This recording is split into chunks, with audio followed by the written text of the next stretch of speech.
Assalamualaikum warahmatullahi wabarakatuh.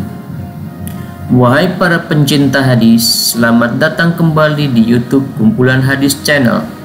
Di dalam video kali ini, saya akan menampilkan hadis Sahih Al-Bukhari pada bab permulaan wahyu pada hadis nomor 6 tentang ciri-ciri kenabian dan kerasulan Nabi Muhammad SAW. Sebelumnya, jangan lupa jika teman-teman menyukai video ini, silahkan komen, like, dan share. Dan jangan lupa klik subscribe dan nyalakan loncengnya agar saya selalu bersemangat dalam menyampaikan hadis-hadis berikutnya.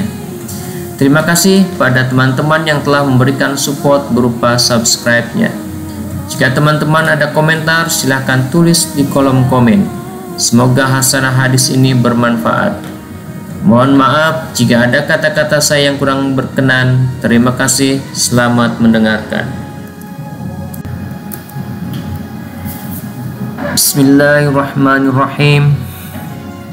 Diriwayatkan dari kitab Sahih Al-Bukhari bab permulaan wahyu nomor 6 telah menceritakan kepada kami Abu Al-Yaman Al-Hakam bin Nafi. Dia berkata, telah mengabarkan kepada kami Syu'aib dari Az-Zuhri telah mengabarkan kepadaku Ubaidullah bin Abdullah bin Utbah bin Mas'ud bahwa Abdullah bin Abbas telah mengabarkan kepadanya bahwa Abu Sufyan bin Harb telah mengabarkan kepadanya bahwa Heraklius menerima rombongan dagang Quraisy yang sedang mengadakan ekspedisi dagang ke negeri Syam pada saat berlakunya perjanjian antara Nabi Shallallahu Alaihi Wasallam dengan Abu Sufyan dan orang-orang kafir Quraisy.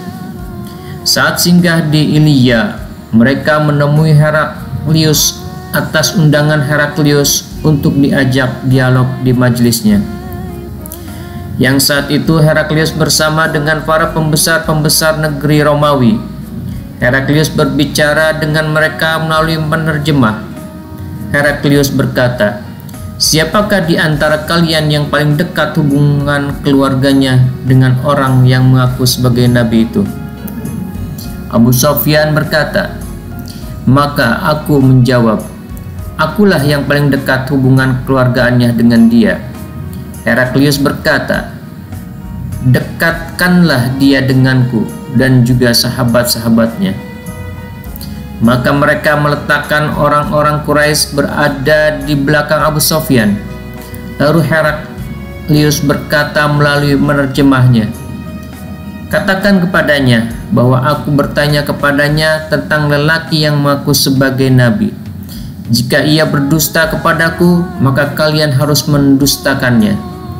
Demi Allah, kalau bukan rasa malu akibat tudingan pendusta yang akan mereka lontarkan kepadaku, niscaya aku berdusta kepadanya.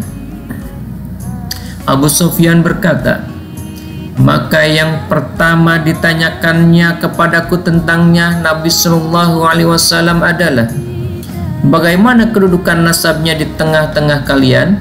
Aku menjawab, dia adalah dari keturunan baik-baik bangsawan. Tanyanya lagi, apakah ada orang lain yang pernah mengatakannya sebelum dia? Aku jawab, tidak ada. Tanyanya lagi, apakah bapaknya seorang raja? Jawabku, bukan. Apakah yang mengikuti dia orang-orang yang terpandang atau orang-orang yang rendah? Jawabku, bahkan yang mengikutinya adalah orang-orang yang rendah. Dia bertanya lagi, apakah bertambah pengikutnya atau berkurang? Aku jawab, bertambah. Dia bertanya lagi, apakah ada yang murtad disebabkan dongkol terhadap agamanya? Aku jawab, tidak ada. Dia bertanya lagi, apakah kalian pernah mendapatkannya dia berdusta sebelum dia menyampaikan apa yang dikatakannya itu? Aku jawab, tidak pernah. Dia bertanya lagi, apakah dia pernah berlaku curang? Aku jawab, tidak pernah. Ketika kami bergaul dengannya, dia tidak pernah melakukan itu. Berkata Abu Sufyan, aku tidak mungkin menyampaikan selain ucapan seperti itu. Dia bertanya lagi, apakah kalian memeranginya? Aku jawab, iya. Dia bertanya lagi, bagaimana keseluruhan perang tersebut? Aku jawab, perang antara kami dan dia sangat banyak. Terkadang dia mengalahkan kami, terkadang kami yang mengalahkan dia. Dia bertanya lagi, apa yang diperintahkannya kepada kalian? Aku jawab, dia menyuruh kami, sembahlah Allah dengan tidak menyekutukannya dengan sesuatu apapun, dan tinggalkanlah apa yang dikatakan oleh nenek moyang kalian. Dia juga memerintahkan kami untuk menegakkan sholat, menunaikan zakat, berkata jujur, saling memaafkan, dan menyambung silaturahim. Maka Heraklius berkata kepada penerjemahnya, katakan kepadanya bahwa aku telah bertanya kepadamu tentang keturunan orang itu. Kamu ceritakan bahwa orang itu dari keturunan bangsawan. Begitu juga laki-laki itu dibangkitkan di tengah keturunan kaumnya. Dan aku tanya kepadamu, apakah pernah ada orang yang sebelumnya yang mengatakan seperti yang dikatakannya? Kamu jawab tidak. Seandainya dikatakan ada orang sebelumnya yang mengatakannya, tentu kuanggap orang itu meniru orang sebelumnya yang pernah mengatakan hal serupa. Aku tanyakan juga kepadamu, apakah bapaknya ada yang dari keturunan raja? Maka kamu jawab tidak. Aku katakan, seandainya bapaknya dari keturunan raja, tentu orang ini sedang menuntut kerajaan bapaknya. Dan aku tanyakan juga kepadamu, apakah kalian pernah mendapatkan dia berdusta sebelum dia menyampaikan apa yang dikatakannya? Kamu menjawabnya tidak. Sesungguhnya aku memahami, kalau kepada manusia saja dia tidak berani berdusta, apalagi berdusta kepada Allah Subhanahu wa ta'ala. Dan aku juga telah bertanya kepadamu, apakah yang mengikuti dia orang-orang yang terpandang atau orang-orang yang rendah? Kamu menjawab, orang-orang yang rendah yang mengikutinya. Memang mereka itulah yang menjadi para pengikut Rasul. Aku juga sudah bertanya kepadamu, apakah bertambah pengikutnya atau berkurang? Kamu menjawabnya bertambah. Dan mereka begitulah perkara iman hingga menjadi sempurna. Aku juga sudah bertanya kepadamu, apakah ada yang murtad disebabkan marah terhadap agamanya? Kamu jawab tidak ada. Dan memang begitulah iman bila telah masuk tumbuh bersemi di dalam hati. Aku juga sudah bertanya kepadamu, apakah dia pernah berlaku curang? Kamu jawab tidak pernah. Dan memang begitulah para rasul tidak mungkin curang. Dan aku juga sudah bertanya kepadamu, apa yang diperintahkannya kepada kalian? Kamu jawab, dia memerintahkan kalian untuk menyembah Allah dengan tidak menyentuhkannya dengan sesuatu apapun, dan melarang kalian menyembah berhala. Dia juga memerintahkan kalian untuk menegakkan sholat, menunaikan zakat, berkata jujur, saling memaafkan, dan menyambung silaturahim. Seandainya semua apa yang kamu katakan ini benar, pasti dia akan menguasai kerajaan yang ada di bawah kakiku ini. Sungguh aku telah menduga bahwa dia tidak ada di antara kalian sekarang ini. Seandainya aku tahu bahwa jalan untuk bisa menemuinya, tentu aku akan berusaha keras menemuinya hingga bila aku sudah berada di sisinya, pasti aku akan basuh kedua kakinya.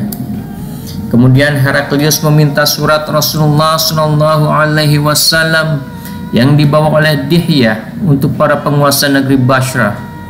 Maka diberikannya surat itu kepada Heraklius. Maka dibacakannya dan isinya berbunyi, Bismillahirrahmanirrahim, dari Muhammad, hamba Allah dan Rasulnya, untuk Heraklius, penguasa Romawi, keselamatan bagi siapa yang mengikuti petunjuk. Kemudian daripada itu, aku mengajakmu dengan seruan Islam. Masuk Islamlah kamu, maka kamu akan selamat. Allah akan memberi pahala kepadamu 2 kali. Namun jika kamu berpaling, maka kamu menanggung dosa rakyat kamu. Dan hai ahli kitab, marilah berpegang kepada suatu kalimat ketetapan yang tidak ada perselisihan di antara kami dan kamu, bahwa tidak bahwa tidak kita sembah kecuali Allah dan tidak kita persekutukan Dia dengan sesuatu pun, dan tidak pula sebagian kita menjadikan sebagian yang lain sebagai Rabb selain Allah. Jika mereka berpaling, maka katakanlah kepada mereka, saksikanlah bahwa kami adalah orang-orang yang berserah diri kepada Allah. Abu Sufyan menuturkan, setelah Heraklius menyampaikan apa yang dikatakannya dan selesai membaca surat tersebut, terjadilah hiruk pikuk dan suara-suara ribut sehingga mengusir kami.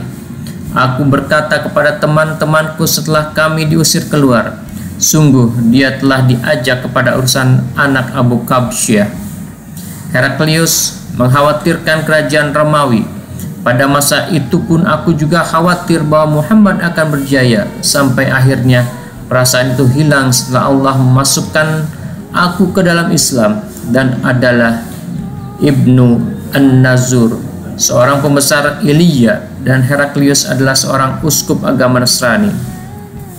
Dia menceritakan bahwa pada suatu hari ketika Heraklius mengunjungi Ilya, dia sangat gelisah, berkata sebagian komandan perangnya, sungguh kami mengingkari keadaanmu. Selanjutnya, kata Ibnu Nazhur, Heraklius adalah seorang ahli nujum yang selalu memperhatikan perjalanan bintang-bintang. Dia pernah menjawab pertanyaan para pendeta yang bertanya kepadanya. Pada suatu malam, ketika saya mengamati perjalanan bintang-bintang, saya melihat Raja Khitan telah lahir. Siapakah di antara umat ini yang dihitan? Jawab para pendeta, yang berkhitan hanyalah orang-orang Yahudi. Janganlah Anda risau karena orang-orang Yahudi itu. Perintahkan saja ke seluruh negeri dalam kerajaan Anda, supaya orang-orang Yahudi di negeri tersebut dibunuh. Ketika itu dihadapkan kepada Heraklius seorang utusan Raja Bani Ghassan untuk menceritakan perihal Rasulullah SAW. Setelah orang itu selesai bercerita, lalu Heraklius memerintahkan agar dia diperiksa, apakah dia berkhitan ataukah tidak. Seusai diperiksa, ternyata memang dia berkhitan. Lalu diberitahukan orang kepada Heraklius. Heraklius bertanya kepada orang tersebut tentang orang-orang Arab yang lainnya, dihitankah mereka ataukah tidak? Dia menjawab, orang Arab itu dikhitan semuanya. Heraklius berkata, inilah raja umat, sesungguhnya dia telah terlahir. Kemudian Heraklius berkirim surat kepada seorang sahabatnya di Roma yang ilmunya setara dengan Heraklius untuk menceritakan perihal kelahiran Nabi Muhammad SAW. Sementara itu dia meneruskan perjalanannya ke negeri Himsya. Tetapi setelah tiba di Himsya, balasan surat dari sahabat itu telah tiba terlebih dahulu. Sahabatnya itu menyetujui pendapat Heraklius bahwa Muhammad telah lahir dan bahwa beliau memang seorang nabi. Heraklius lalu mengundang para pembesar Roma supaya datang ke tempatnya di Himsya. Setelah semuanya hadir dalam majelisnya, Heraklius memerintahkan supaya mengunci semua pintu. Kemudian dia berkata, wahai bangsa Rum, maukah Anda semua beroleh kemenangan dan kemajuan yang gilang gemilang, sedangkan kerajaan tetap utuh di tangan kita? Kalau mau, akuilah Muhammad sebagai nabi. Mendengar ucapan itu, mereka lari bagaikan keledai liar, padahal semua pintu telah terkunci. Melihat keadaan yang demikian, Heraklius jadi putus harapan yang mereka akan beriman percaya kepada kenabian Muhammad. Lalu diperintahkannya semuanya untuk kembali ke tempatnya masing-masing seraya berkata, sesungguhnya saya mengucapkan perkataan saya tadi hanyalah sekedar menguji keteguhan hati Anda semua. Kini saya telah melihat keteguhan itu. Lalu mereka sujud di hadapan Heraklius dan mereka senang kepadanya. Demikianlah akhir kisah Heraklius. Telah diriwayatkan oleh Sahih bin Kaisan, oleh Salih bin Kaisan, dan Yunus dan Ma'mar dari Az-Zuhri. Allahumma sholli ala Muhammad wa ali Muhammad. Allahumma sholli wa sallim mubarik alaih. Wabillahi taufiq wal hidayah. Wassalamualaikum warahmatullahi wabarakatuh.